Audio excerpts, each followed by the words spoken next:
Hi, guys. Rising rates, high inflation. Now is the time to be doing the best due diligence of your life.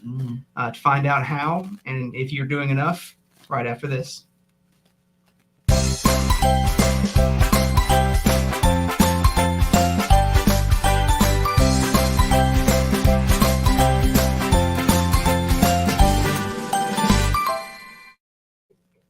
Yeah, Awesome. 35. That's 35, right. that's right. Yeah. Almost twice. Hey, we're the same age. Yeah. Yeah. Thank you. That was last Friday, but I'm going to celebrate for a month. Excellent. Excellent. Well, thanks, guys, for joining us on the Real Estate Investors Show. So this is, hard money lending. We are Carolina Capital Management. We lend in the Southeast. We lend on, everything that you can imagine, if it makes sense. You can go to our website, carolinahardmoney.com. If you are an investor looking for properties to buy and a loan to buy them with, you can click on the borrower tab. And if you are a passive investor looking to make money while you sleep, then go to the investor tab and you can find out how. Perfect. Awesome. All right. And then also don't forget to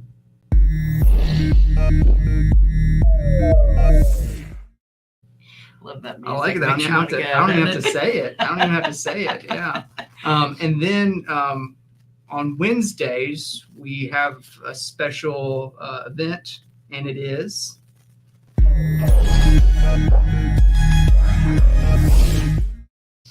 I love it. That is every Wednesday. I donate every Wednesday the first basic half of the day to do one-on-one mentoring conversations with people who are interested in any type of the business. I've got investors, lenders, rehabbers, builders, all kinds of people. And you've got marketing experience. You've got all kinds of stuff. And then I'm actually booked through September 7th at this point. So get in there and get your appointment going. Yeah, for sure. I'd love to talk with you and help you out. People helped me, so I like to give that back. Absolutely. For sure. Absolutely. So on this show, we're going to do it sans bill. That means without. Our breaking news is that he has COVID. Yeah, so he's at home. He's quarantining. He's doing fine. All good there. Just finishing up his quarantine. And you know what's really interesting is he's been out since Tuesday, but he's it's hard to stop a train. Yeah. So he's constantly emailing and texting and talking, and he's coming up with some really good ideas while he's getting all this rest. I know. I saw him. I think that's really good. Yeah, so it's helping. And also, I think it popped up here. If you have a question, a comment, you can pop it into the chat box either beside or below, and we'll do our best to get to it and answer it. And so the theme of the show today is due diligence, which we're at interest rates are nearing 6%. We have high inflation. We still have supply chain issues, all kinds of stuff. Like, what can you be doing? What can we all be doing to ensure that we're putting the best foot forward on the investments and projects that we wanted to do? Right. So that's kind of the crux of it. I know you wanted to talk a little bit about what we've been seeing in the news lately, which is who believes the news anyway? But I think I saw this morning on Facebook, somebody plastered the front page of, I don't remember what newspaper it was. It was somewhere, I think in Washington, but they were talking about, it's Washington State. They were talking about how the Western towns, the bubble towns, are expected to lose about 20% of their value. In what time frame? Yeah, in what time frame? It didn't really say. It's the sky is falling kind of stuff. But our dear friend Randy Vetter always sends me these great updates on a newsletter, and I finally got smart and signed up for the newsletter myself. So Randy can actually get back to his life instead of instead of funneling all that information to me, and I really appreciate what he's been doing. But this was really interesting, and it's about housing inventory being up. But of course it's up. It's been so low for a long time. It has to come up. And with the and up is still, low. Yeah. We're still at historical lows. That's right. Yeah. And with the rates rising like they are, rising to normal like they should be, people are still kind of freaking out, waiting to see what's going to happen. So buying has dropped a little bit, depending on where you are, and certainly the refinances have slowed down. But depending on where 77%. Yeah, that's a little big.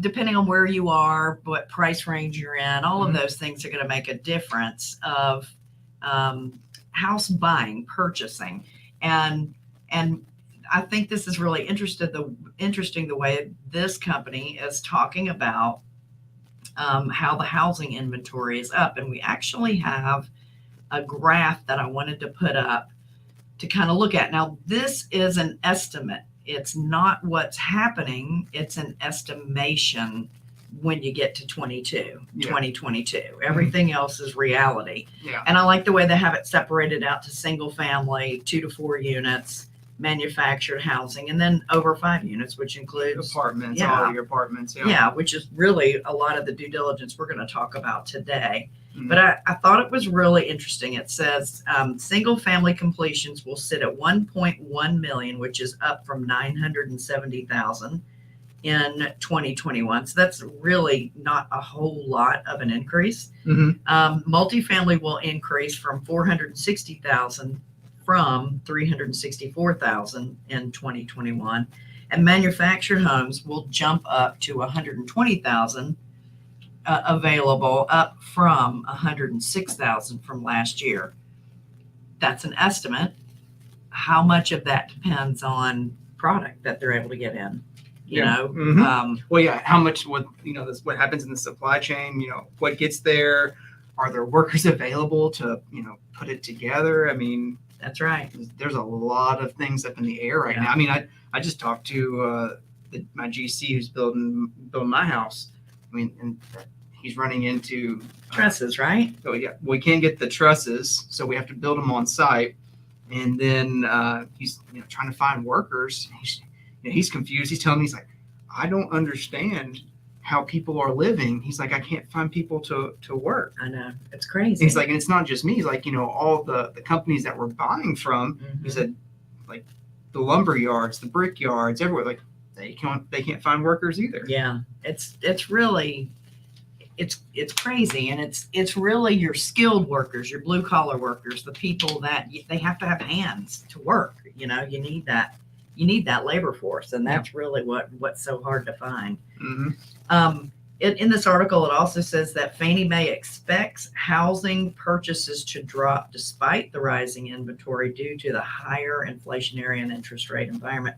Specifically, they expect the home sales to drop a total of 13.5% in 2020. That's a pretty decent drop. Yeah. I mean, well, and then counter to that, May saw a huge uptick. So, well, does that continue? Or because May was before they raised the rates, the Fed by 75 basis points. Right. So now, does that hike equal less people trying to buy and having the ability to afford homes? I mean, or do people just kind of just go in and try to get as much as they can before the next rate hike? Trying to predict what people can do, what people will do, but then also can they do it? Yeah. Because I mean, since the last 2 years, the average mortgage has gone up $800 for everyone. That's right. That's a chunk of change. Yeah, $800. Yeah, absolutely. That's a big chunk of change. The other thing that you mentioned that there's been an uptick in May. They're saying it's like 10.7% in May. Wow, that's pretty big. So I don't know if you saw it written here. I didn't. See, you're so smart, Jonathan. I like it when it says home supply is hitting a 14-year high. Home supply is hitting a 14-year high. Mhm. But the overall housing inventory is still at a historic low.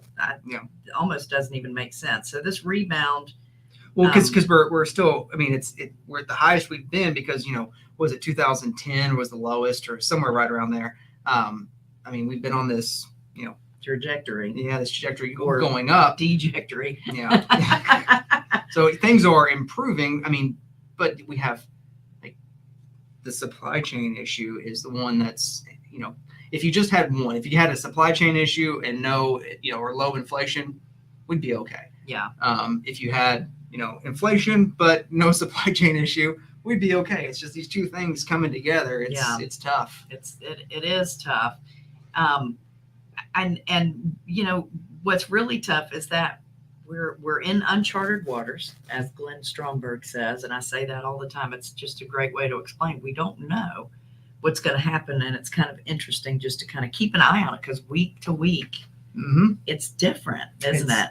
Yeah, I mean, depending on what side of the investments you're in, like people purchasing notes right now. So like the aggregators, they're slowing down purchases. Yeah. I mean, I'm seeing like dumps of data tapes coming across my desk from large. Talk about what a data tape is. Not Oh everybody. yeah, it's just a tape. Like when someone sells a large amount of loans, there is pertinent information that is on there. You'll have all the loan details that will tell someone from a number side, is this worth buying?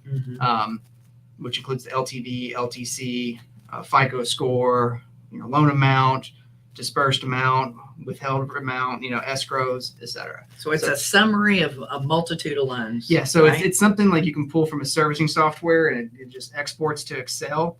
And then, a lot of people have models where you can import it into your model and price the loan, so you don't have to look at every single loan, because some of these things have thousands of loans on them. Right. Ours don't, but Well, so I'm looking at these, and these guys are telling me typically like, hey, you can cherry pick what you want. When they start telling you that, Yeah. you're like, they're desperate. yeah. Because no one likes to be cherry picked on data tapes. I mean, that's where I cut my teeth, was on the note buying side.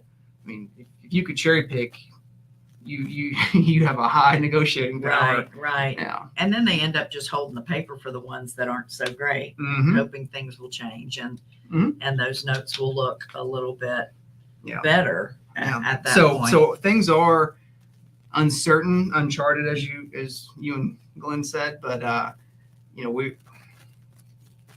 we don't know what's going to happen. Mhm. We can just do the best due diligence that we can That's right.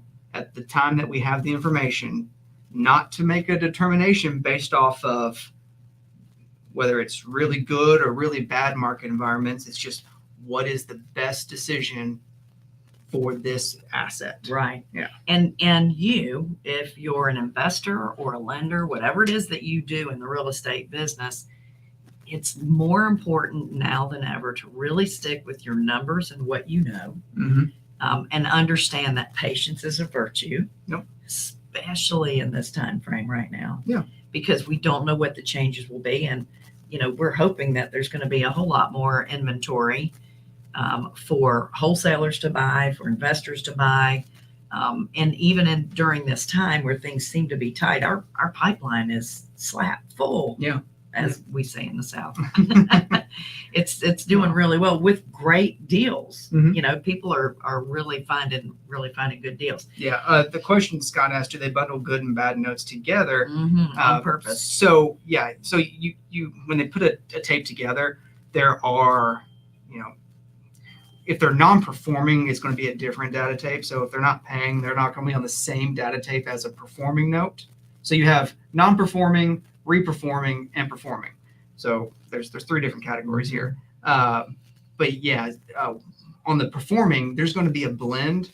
There's going to be some loans that have like a 47% LTV, and there's going to be some that have a 93, and it's going to blend out to, like the weighted average will be whatever it is. And that's kind of what they're putting out there. It's like, hey, the summary is the weighted average coupon, the WAC is this, the weighted average LTV is this, et cetera, et cetera. And then you can go in and dive into the information, in Excel. Right. Yeah. Right. It's fun stuff. Yeah, it is. It is fun stuff if you like numbers. If you're like me, and they make that steel trap come over in front of you, you get somebody really good that understands that, and you go off and do the fun stuff. There you go. Yeah, everyone has their own version of fun. That's exactly right. Which really brings us to the fun stuff that I really like is having my hands on it, on what I see. And I got to fly to Detroit recently to look at some apartment complexes that we're contemplating lending on. And it was, Detroit has a really bad rap right now. Our first thought on this was like, Detroit. That was like Detroit. Isn't everybody moving away from there? Still are, but just less. Yeah. Actually, that's right. Fewer and fewer people are leaving. But Detroit has really made a turnaround.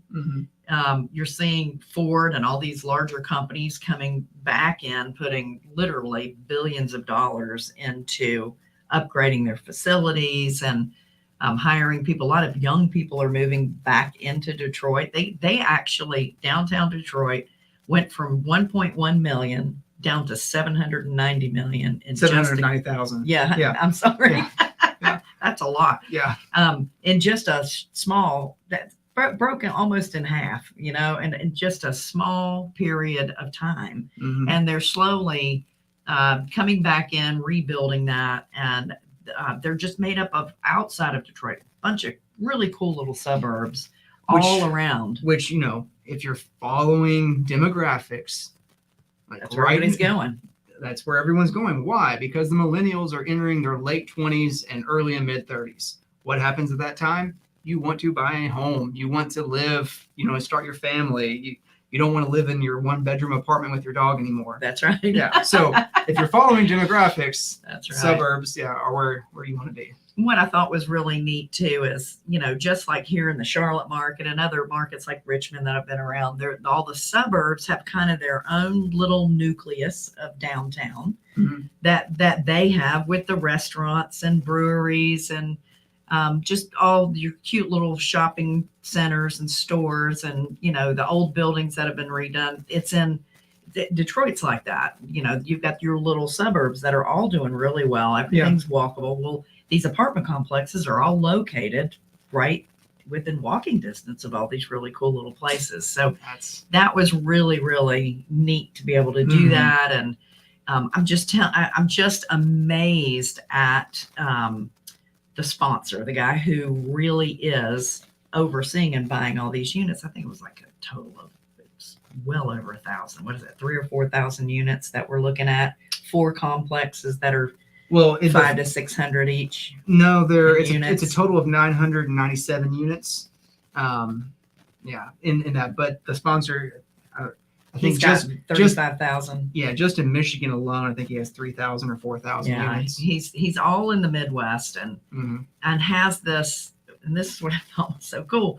He has everything wrapped up into a tidy little package. So they know, they have a cookie cutter. They go into every complex. They know what they buy. Just like any investor who's buying a single family house or small 2 to 4 unit stuff, you need to have what is it that you buy? You buy in this price range. You buy in this year build price range or year build range. You buy this look of an apartment. So he doesn't like elevators. So everything's, 3 floors or less. Yeah.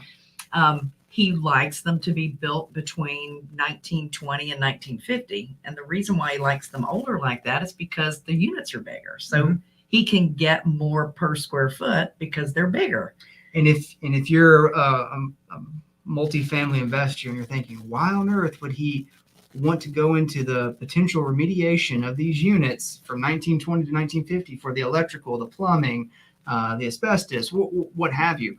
Why would he put himself in that? Because he's specific as to who he buys from. He buys from these large conglomerate REITs that are that buy these properties, but they go in and they have a niche too. So they go in, buy these older apartment complexes, and they do the structural stuff.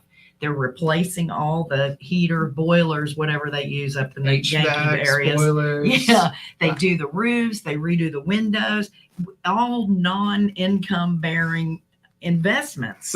So people who invest in REITs, nothing wrong with that.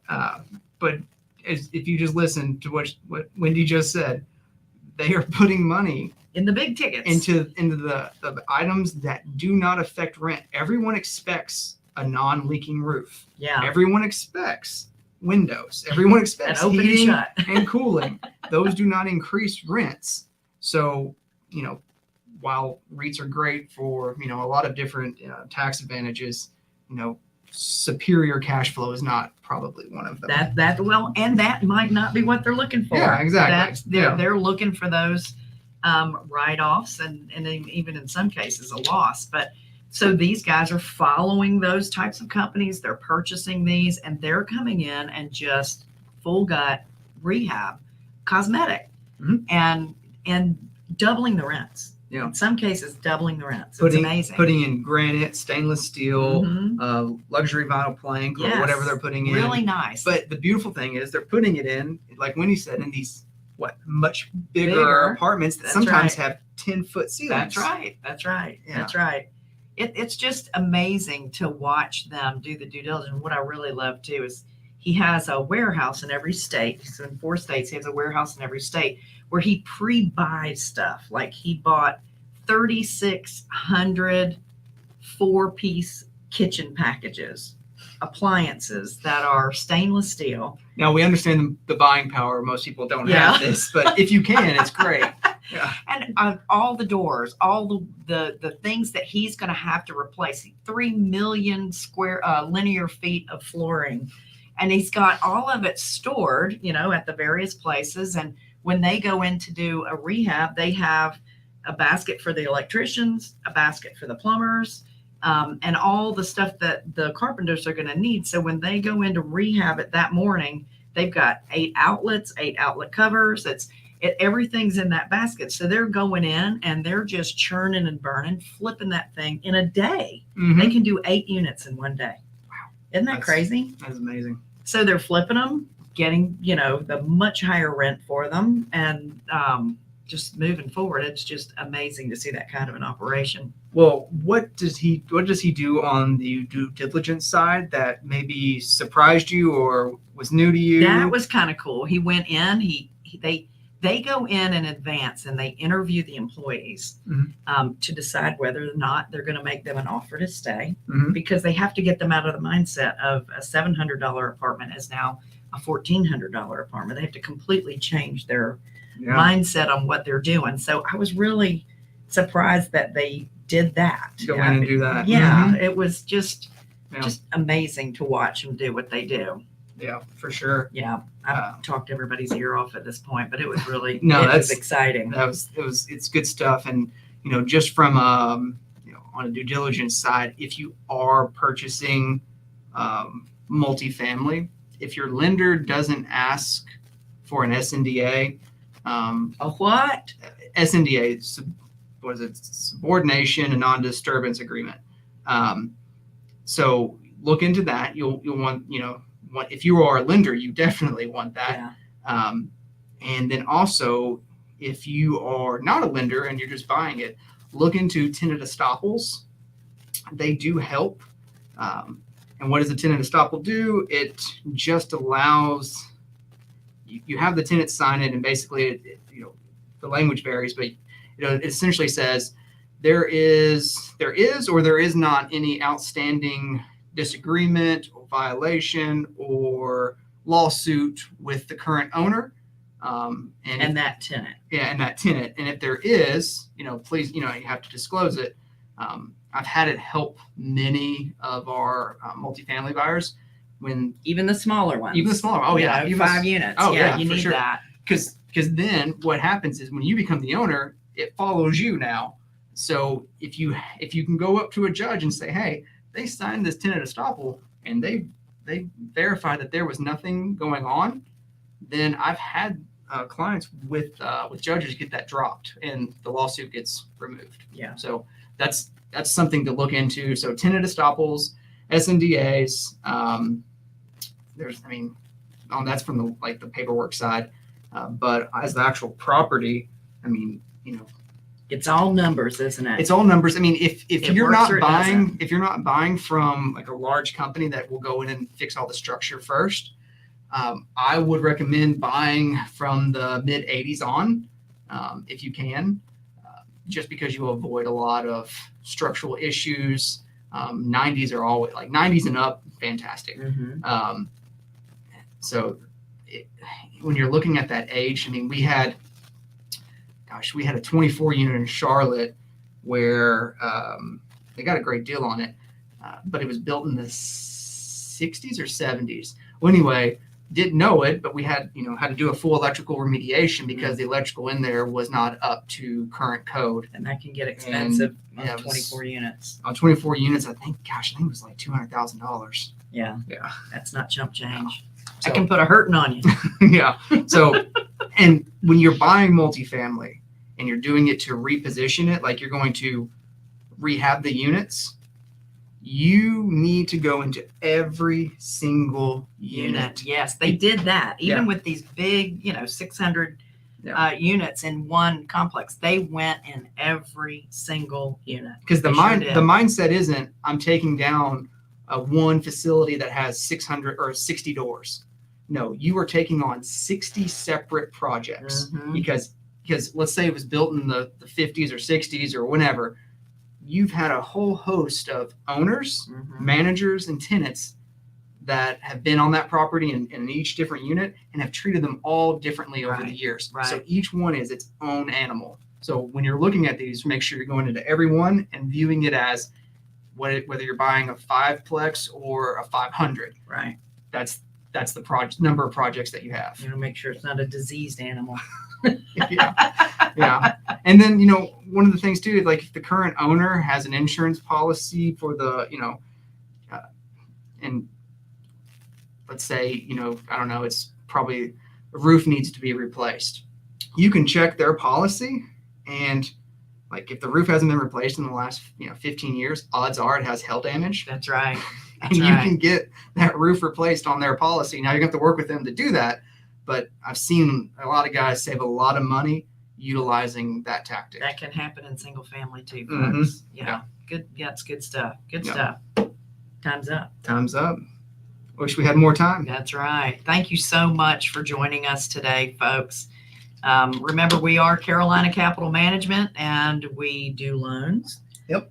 We also have a fund that you can invest in. So if you're an accredited investor, go to carolinahardmoney.com, hit the accredited tab, and you will be able to, or it's investor tab, Investor tab. you will be able to go in and see our private placement memorandum, get some information about what we do. We also lend, not only short-term, but we're doing some long-term 30-year stuff. And our portfolio lending is really good these days, right? Yes. So It's really good. if on our 30-year portfolio and multifamily, we do have a 10-6 arm, and it can be interest only for the first 10 years. And 6 meaning that it's going to change. Six meaning after the first 10 years, the interest rate readjusts every 6 months. Right. But, loans last about 3 to 5 years these days, right? That's about what you're looking at. So anyway, that's an option for you. Just go to our carolinahardmoney.com, click on the borrower tab, and you can fill that out. We do have an event for Quest coming up in September. You can get a discount if you attend that, and that is you're using the code of 30% discount. Go to Fairman 30. There it is on the screen for that discount. We would love to have you there. It's going to be an awesome event. I know there are people watching right now that are signed up and ready to go already. Absolutely. So we're really, really looking forward to that. And then I would think that next week you probably won't see us. We'll have a recording. We'll promise it's a good one, but we're all on vacation next week, which is woohoo, really nice. Our team will be here though. Somebody's got to work. Someone's here. Yeah. But we're taking a vacay. So we hope that you have an awesome 4th of July vacation. Mm-hmm. Pray for my brother Bill. He is getting better, but poor guy's old. It hurts him. Poor guy's old. He's not that old. Yeah. Thanks so much. We'll see you again in 2 weeks.